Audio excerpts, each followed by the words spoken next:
আসসালামু আলাইকুম, আমি শাকিলা বলতেছি। হাঁস বিক্রি করি পূর্বাচল থেকে। প্রতিদিন আপনার শুক্রবার হলে একটু বেশি হয়, তাছাড়া আমি 90-80 টাকা বিক্রি করতে পারি প্রতিদিন। আমার দোকান খোলা থাকে রাতে সন্ধ্যা 5টা থেকে রাতে 1টা-2টা এরকম। গরু, মুরগি, হাঁস, চাপটি, রুমালি রুটি এখন সাথে এক করতে বোনা কিছু। আগে তো আমি মার সাথে করতাম, আমি নিজস্ব ভাবে দিচ্ছি 4 মাসের মতো হয়। আগে আমার মার সাথে আমি দোকান দিতাম।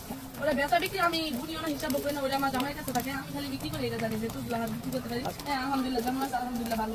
আমি বেশি ভালো যে কাস্টমারের কথা শুনি, যে একটা পরিস্থিতি পাইছি, কোথাও গেলে মানুষ চিনে, লজ্জা লাগে আরো।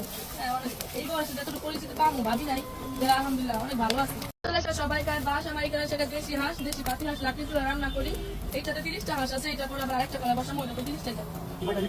শুক্রবার তো টার্গেট থাকে 120টা, 40টা, 30টা এরকম বিক্রি করবো। আমি তো নর্মালি 90 টাকা সেটা আলহামদুলিল্লাহ যাই বিক্রি করতে পারি। নর্মালি আমি বাসার জন্য রান্না করি, এইভাবে রান্না করি। এমন ব্যতিক্রম অন্য কোনো কিছু নাই। হাতে হাতে একটা রকমের একটা হাতের জোর থাকতে হবে, আমার হাতের জোর থাকতে একটাই ভালো লাগে। তো এই যে কোথাও গেলে মানুষ বলে আপনি শাকিলা কোনো হাসি মাংস বিক্রি রান্না করতেছেন, বা এসে মানুষ বলে যে আপনার দেখার জন্য দূর থেকে আসছি, অনেক টাকা খরচ করে, অনেক টাকা উদ্ধার করে আপনার এখানে আসছি।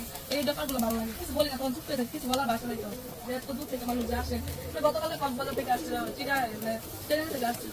এইসব ব্যাপারটা ভালো লাগে। বিদেশ থেকে মানুষ আসে, বিদেশে বাসায় যাওয়ার আগে এয়ারপোর্ট থেকে ডিরেক্টলি আমার দোকানে আসে, খাইয়া তারপর বাসায় যায়।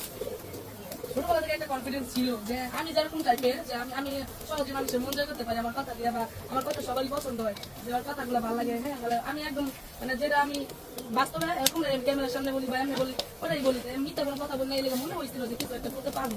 এটা হয়তো বা একটা ভিডিওর মাধ্যমে হইতেছে, হাসি দিয়ে কেউ পরিচিতি পাইতেছে, হাসি দিয়ে।